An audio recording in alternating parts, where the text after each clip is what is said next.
Friends, welcome to our channel. இன்னைக்கு வீடியோவில் என்ன பார்க்க போகிறோம் அப்படின்னு பார்த்தோம்னா, கோல்டு சேவிங் டிப்ஸ் தான் பார்க்க போகிறோம். நான் இந்த வருஷத்தில், அதாவது 2024 ஜனவரியிலேருந்து டிசம்பர் வரைக்கும் நான் வந்து எவ்வளோ வந்து கோல்டு வந்து வாங்கியிருக்கேன், அதில் வந்து எனக்கு என்ன மாதிரியான பெனிஃபிட்ஸ் வந்து கிடச்சிருக்கு, உங்களாலேயும் முடிஞ்சால் பண்ணுங்க அப்படிங்கிறத உங்களோட ஷேர் பண்ணிக்கணும் அப்படிங்கிறதுக்காக தான். வீடியோக்கு போகிறதுக்கு முன்னாடி நம்ம சேனலை தொடர்ந்து சப்போர்ட் பண்ணிட்டு இருக்கிற உங்களை அத்தனை பேருக்கும் என்னுடைய மனமார்ந்த நன்றிகளை தெரிவிச்சுக்கிறேன். புது சப்ஸ்கிரைபர் நிறைய பேர் வந்திருக்கிறீங்க. உங்களை எல்லாருக்கும் என்னுடைய மனமார்ந்த நன்றிகளை தெரிவிச்சுக்கிறேன். தொடர்ந்து பாருங்கள். வீடியோ பிடிச்சிருக்கு அப்படின்னா லைக் பண்ணிவிட்டு சப்ஸ்கிரைப் பண்ணி சப்போர்ட் பண்ணுங்கள் அப்படின்னு கேட்டுக்கிறேன். வாங்க வீடியோக்குள்ளே போவோம். இதை பார்த்தோன்னே உங்களுக்கு வந்து ஒரு மாதிரி தெரியும். என்ன அப்படின்னா, நான் இந்த வருஷத்தில், அதாவது ஜனவரியிலேருந்து டிசம்பர் வரைக்கும் பார்த்தீங்க அப்படின்னா நான் வாங்கின பில்லு தான் வந்து இதை வச்சுருக்கேன். இதை பார்த்தோன்னே நிறைய பேர் கேட்கலாம், என்ன ஸ்ரீகுமரன்னு நோட் பண்ணியிருக்கு அப்படின்னு சொல்லிட்டு. எனக்கு வந்து பக்கத்தில் அவைலபிளாக அதுதான் இருக்குது. அதில் தான் நான் பார்த்தீங்க அப்படின்னா அப்பப்போ என்னால் முடிஞ்சதை நான் வந்து பர்ச்சேஸ் பண்ணிகிட்ருக்கிறேன். நிறைய பேருக்கு தெரியும், நான் வந்து ஒவ்வொரு மாதமும் ஒரு டார்கெட் வச்சு நான் வந்து சேவ் பண்ணிகிட்ருக்கிறேன். இந்த டார்கெட் வச்சு சேவ் பண்ணுறதுனால பார்த்தீங்க அப்படின்னா எனக்கு பார்த்தீங்கன்னா பெரிய சந்தோஷம் இருக்குது. என்னுடைய செலவுகள் குறையுது, கூடுதலாக என்னால் தங்கம் சேமிக்க முடியுது அப்படிங்கிறது தான் இந்த வீடியோ மூலமாக உங்களோட ஷேர் பண்ணிக்கிறேன். பார்க்குற வியூவர்ஸ் உங்களால் முடியுது அப்படின்னா இந்த டிப்பையுமே நீங்கள் ஃபாலோ பண்ணுங்கள். அது இல்லாமல் பார்த்தீங்க அப்படின்னா நான் தங்கம் சேவ் பண்ணுறதுக்கு ஒரு 10லிருந்து 12 விதமான சேமிப்பு முறைகளை வந்து நான் ஃபாலோ பண்ணிகிட்ருக்கேன். அதையுமே உங்களோட நான் வந்து தொடர்ந்து ஷேர் பண்ணிட்டு தான் வந்துட்டுருக்கிறேன். அதெல்லாம் வந்து பார்க்கணும் அப்படின்னா கண்டிப்பாக நான் வந்து அடுத்தடுத்த வீடியோவில் உங்களோட ஷேர் பண்ணிக்கிறேன்.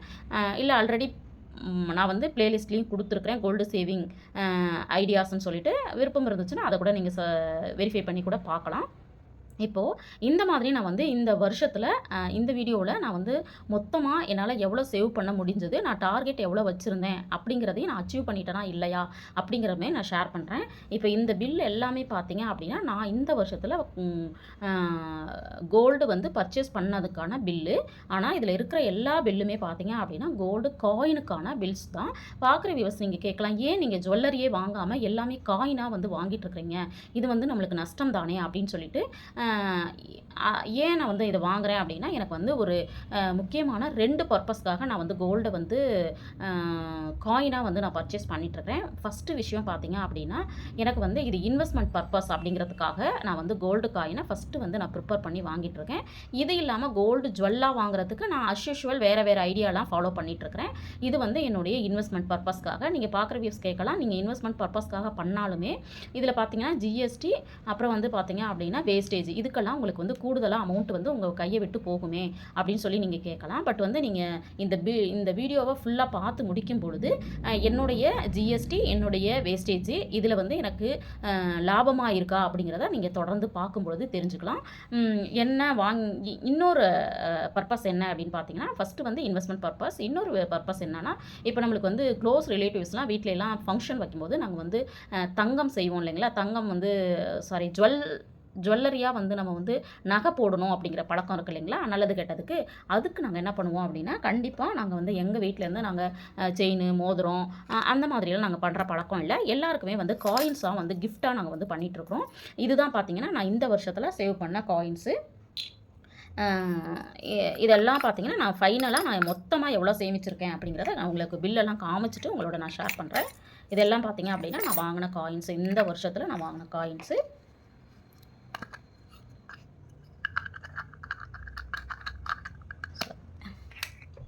இது இல்லாமல் பார்த்தீங்க அப்படின்னா இன்னொன்றும் நீங்கள் வந்து பார்த்துருப்பீங்க ஆல்ரெடி.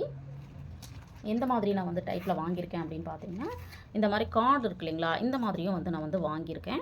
இதுவுமே வந்து நிறைய தடவை நான் வந்து காமிச்சிருக்கேன். இந்த மாதிரியெல்லாம் தான் நான் சேவ் பண்ணியிருக்கேன். எவ்வளோ சேவ் பண்ணியிருக்கேன் அப்படிங்கிறத கண்டிப்பாக நான் ஃபைனலாக உங்களோட ஷேர் பண்ணுறேன். இப்போ இந்த மாதிரி நம்ம வாங்கும்போது இதில் லாபம் இருக்கா, நம்மளுக்கு நஷ்டம் இருக்கா அப்படிங்கிறத நான் வந்து ஷேர் பண்ணுறேன். இப்போ நான் ஃபஸ்ட்டு பார்த்தீங்க அப்படின்னா ஜனவரியில் வந்து நான் வாங்கலை, பிப்ரவரியில் தான் ஸ்டார்ட் பண்ணேன். பிப்ரவரி பார்த்தீங்கன்னா 5/2/24 அன்னைக்கு கோல்டோட ரேட்டு பார்த்தீங்கன்னா 5795 ரூபா. 5795 ரூபா.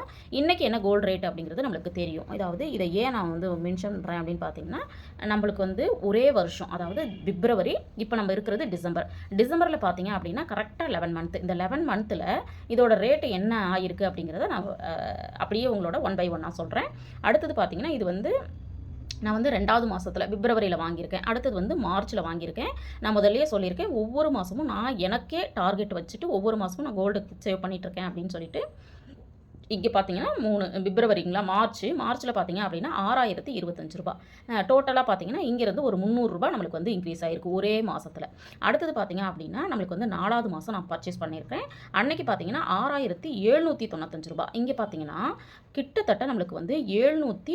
770 நம்மளுக்கு வந்து என்ன ஆயிருக்கு அப்படின்னா இன்க்ரீஸ் ஆகிருக்கு. அதாவது ஒரே ஒரு கிராமுக்கு எவ்வளோ ஆயிருக்குன்னு பார்த்தீங்கன்னா ரூ. 750 இன்க்ரீஸ் ஆகிருக்கு. இங்கே வந்து ரூ. 300 ஆயிருக்கு, இங்கே ரூ. 750 ஆயிருக்கு. அப்போ கூடுதலாக நம்மளுக்கு வந்து அமௌண்ட்டு வந்து கொடுக்க வேண்டியதாக இருக்குது. அடுத்தது பார்த்தீங்கன்னா இது வந்து 4வது மாதத்துலேயே 2 டைம்ஸ் வாங்கியிருக்கேன். இங்கே பார்த்தீங்கன்னா இங்கே ரூ. 750 இன்க்ரீஸ் ஆகிருந்துச்சு, இங்கே ரூ. 300 குறைஞ்சிருக்கு. இப்போ இங்கே குறையிறதும் தெரியுது, இங்கே இன்க்ரீஸ் ஆகிறதும் தெரியுது. இந்த 4 மாதத்துலேயே பார்த்தீங்கன்னா கிட்டத்தட்ட நம்மளுக்கு வந்து ரூ. 700 ரூ. 800 இன்க்ரீஸ் ஆகிடுச்சு. அடுத்த 4 மாதம் பார்க்குறோம் அப்படின்னு பார்த்தீங்கன்னா இப்போ வந்து இது 5வது மாதம். 5வது மாதம் ரூ. 6,640. அடுத்தது பார்த்தீங்கன்னா இது 6ல் வந்து ஜூனில் வாங்கலை, 7வது மாதத்தில் நான் வாங்கும்போது ரூ. 6,760. அப்போ இங்கேருந்து ஒரு ரூ. 150 நம்மளுக்கு இன்க்ரீஸ் ஆகிருக்கு. அதே அமௌண்ட்டு தான் இங்கே வந்து, அதாவது 8வது மாதமும் அதே அமௌண்ட்டு தான் நம்மளுக்கு வந்து இங்கே இருக்குது. சாரி, இங்கே வந்து ரூ. 100 கம்மியாகிருக்கு, 6,670. அடுத்தது பார்த்தீங்க அப்படின்னா இங்கே நம்மளுக்கு இங்கேருந்து, அதாவது 8வது மாதம், அடுத்தது 9வது மாதம். இந்த 9வது மாதத்தில் பார்த்தீங்கன்னா ரூ. 7,060. அப்போ இங்கேருந்து பார்த்தீங்க அப்படின்னா நம்மளுக்கு வந்து கிட்டத்தட்ட ரூ. 400 இன்க்ரீஸ் ஆகிருக்கு. அடுத்தது நம்ம பார்க்கலாம். அடுத்தது வந்து இங்கே 9வது மாதம் பார்த்துட்டோங்களே, 10வது மாதம், அதாவது 10வது மாதத்தில் ரூ. 7,360. இங்கேருந்து ரூ. 350 இங்கே வந்து இன்க்ரீஸ் ஆகிருக்கு. ஒரு மாதத்தில் ரூ. 350 இன்க்ரீஸ் ஆகிருக்கு. அடுத்தது பார்த்தீங்க அப்படின்னா ரூ. 7,120. இங்கே பார்த்தீங்க அப்படின்னா ரூ. 250 கம்மியாகிருக்கு. அடுத்தது பில்லு பார்த்தீங்க அப்படின்னா இது வந்து 11வது மாதம் ரூ. 7,275. இங்கே பார்த்தீங்க அப்படின்னா இங்கேருந்து ஒரு ரூ. 150 இன்க்ரீஸ் ஆகிருக்கு. அடுத்தது பார்த்தீங்கன்னா இங்கே கடைசியாக 12வது மாதம் ரூ. 7,100. இப்போ இந்த அமௌண்ட்டை மட்டும் நாங்கள் இங்கே பார்த்தீங்கன்னா தெரியும். இங்கே பார்த்தீங்கன்னா இப்போ இருக்கிற அமௌண்ட்டே நம்ம எடுத்துப்போமே, ரூ. 7,100 இருக்குது. இங்கே வந்து ரூ. 5,795. இதையே நீங்கள் வந்து ஆவரேஜ் பண்ணிக்கோங்க. ஆவரேஜ்னா 5,795ங்கிறத 6,000, அதாவது நான் ஏன் 6,000ன்னு எடுத்துக்கணும் அப்படின்னு சொல்கிறேன்னா நம்மளுக்கு வந்து கூடுதலாக இருக்குது, குறையவும் செஞ்சுருக்கு. இப்படி வந்து மேலேயும் கீழேயும் போய் வந்திருக்கு இல்லைங்களா, அதனால் நான் வந்து ஆவரேஜாக வந்து 6,000 அப்படின்னு நம்ம எடுத்துக்கிறோம். அதாவது நான் வாங்கினது எல்லாத்துக்கும் 6,000 அப்படின்னு நம்ம எடுத்துக்கிட்டோம்னா இப்போ வந்து ஒரு கிராமுக்கு நம்மளுக்கு எவ்வளோ இன்க்ரீஸ் ஆகிருக்கு அப்படின்னா ₹1,000 ஆகிருக்கு. இப்போது நீங்கள் 8 கிராம் எடுத்துருக்கீங்க அப்படின்னா, ஒரு பவுன் எடுத்துருக்கீங்கன்னா ரூ. 8,000 நம்மளுக்கு வந்து கூடுதலாக கிடச்சிருக்கு. அந்த ரூ. 8,000 ஒரு ரூ. 2,000 நம்ம வந்து செய்கூலி சேதாரத்துக்காக நம்ம கொடுத்துருக்கோம் அப்படின்னு நம்ம கணக்கு வச்சுக்குவோம். ரூ. 2,000 போச்சுன்னா கூட நம்மளுக்கு ரூ. 6,000 நம்மளுக்கு லாபம் தான். இப்போ நீங்கள் ஒரு சேவிங்ஸ் அக்கௌண்ட்டில் வந்து எஃப்டியில் வச்சுருக்கீங்க அல்லது வந்து எஸ்பியில் வச்சுருக்கீங்க அப்படின்னா கண்டிப்பாக இந்த பெர்சன்டேஜ் வந்து நம்மளுக்கு கிடைக்கிறதுக்கு கஷ்டம். அதனால் இது வந்து ஒரு நல்ல சேமிப்பு திட்டம் தான் அப்படிங்கிறது. இதே இன்னும் லைஃப் லாங், இன்னும் ஒரு 5 இயர்ஸ் கழிச்சோ 10 இயர்ஸ் கழிச்சோ பார்க்கும்போது கண்டிப்பாக இதோட ரேட் வந்து, இதோட மதிப்பு வந்து 10லேருந்து 12% வந்து நம்மளுக்கு வந்து லாபம் கிடைக்கிறதுக்கு நல்ல ஒரு வாய்ப்பு இருக்குது. அதனால் பார்க்குற வியூவர்ஸ் வந்து அப்பப்போ உங்கள் கையில் வாய்ப்பு கிடைக்குது அப்படின்னா இந்த மாதிரி சேவ் பண்ண ட்ரை பண்ணுங்க அப்படின்னு சொல்லிட்டு நான் வந்து சொன்னேன் இல்லைங்களா, என்னுடைய டார்கெட்டை வந்து நான் அச்சீவ் பண்ணிட்டேனா இல்லையா அப்படின்னு சொல்லிட்டு. என்னுடைய டார்கெட் எவ்வளோ வச்சுருந்தேன் பார்த்தீங்கன்னா, போன வருஷம் நான் வந்து 1 பவுன்லேருந்து 3 பவுன் வந்து டார்கெட் வச்சுருந்தேன். ஆனால் கோல்டோட ரேட்டு பார்த்தீங்கன்னா இப்படி டக்குன்னு இன்க்ரீஸ் ஆனதுனால என்னால் இந்த அளவுக்கு பண்ண முடியல. நான் எவ்வளோ சேமிச்சிருக்கேன் அப்படின்னு பார்த்தீங்கன்னா கிட்டத்தட்ட 1.5 பவுன் நான் சேமிச்சிருக்கேன். 1.5 பவுன் அப்படிங்கிறது வந்து 50% தான். பட் இருந்தாலும் எனக்கு ஒரு பெரிய சந்தோஷம் என்ன அப்படின்னா, நம்மளுடைய டார்கெட்டில் நம்மளால் 50% அச்சீவ் பண்ண முடிஞ்சுதே அப்படிங்கிறது தான் எனக்கு ஒரு மிகப்பெரிய சந்தோஷம். அந்த மாதிரி நீங்களுமே இப்போ நியூ இயர் வரப்போகுது, அந்த 2025லுமே இந்த மாதிரி ஏதாவது ஒரு டார்கெட்டை ஃபிக்ஸ் பண்ணிக்கோங்க. இது எல்லாமே பார்த்தீங்கன்னா நான் கோல்டு காயினாக வாங்கியிருக்கேன் அப்படிங்கிறதுனால எனக்கு அமௌண்ட் வந்து கம்மியாக வந்திருக்கு. இதுவே நீங்கள் வந்து ஜுவல்லரியாக வாங்குறீங்க இல்லை வேறு இன்னும் நிறைய மெத்தடு வந்து நம்ம கோல்டு சேவ் பண்ணுறதுக்கான ஐடியாஸ் இருக்குது. அதையுமே நான் வந்து ஃபாலோ பண்ணியிருக்கிறேன். இப்போ உங்களோட நான் ஷேர் பண்ணியிருக்கிறது 1.5 பவுன் வாங்கியிருக்கிறது வெறும் கோல்டு காயின் மட்டும்தான் உங்களோட ஷேர் பண்ணியிருக்கிறேன். இந்த மாதிரி நான் ஒவ்வொரு மாதமும் நான் வந்து டார்கெட் ஃபிக்ஸ் பண்ணி பண்ணுறதுனால மட்டும்தான் என்னால் இதை அச்சீவ் பண்ண முடிஞ்சது அப்படிங்கிறது தான் என்னுடைய இது. இந்த அச்சீவ்மெண்ட்டை பண்ணுறதுனால என்னுடைய செலவுகள் அப்படிங்கிறது ரொம்ப ரொம்ப ரொம்ப குறைவாக இருக்குது அப்படிங்கிறதுனால தான் இதை வந்து நான் வந்து 25லையும் நான் ஃபாலோ பண்ணலான்னு இருக்கேன். அப்போ வந்து கோல்டோட ரேட்டு ஜாஸ்தி அப்படிங்கிறதுனால 1 பவுன்லேருந்து 2 பவுன் அப்படின்னு சொல்லிட்டு டார்கெட் வச்சுருக்கேன். அதாவது காயின் சேவிங்க்காக மட்டும். இதை வந்து என்னால் தொடர்ந்து பண்ண முடியுதா அப்படிங்கிறத கண்டிப்பாக உங்களோட நான் ஷேர் பண்ணிக்கிறேன். பார்க்குற வியூவர்ஸ்க்கு கண்டிப்பாக இது வந்து பிடிச்சிருக்கும் அப்படின்னு நினைக்கிறேன். வீடியோ பிடிச்சிருந்தா லைக் பண்ணுங்கள், ஷேர் பண்ணுங்கள், கமெண்ட் பண்ணுங்கள். மறக்காமல் நம்ம சேனலை சப்ஸ்கிரைப் பண்ணி வச்சுட்டு பாருங்கள். தேங்க்ஸ் ஃபார் வாட்சிங்.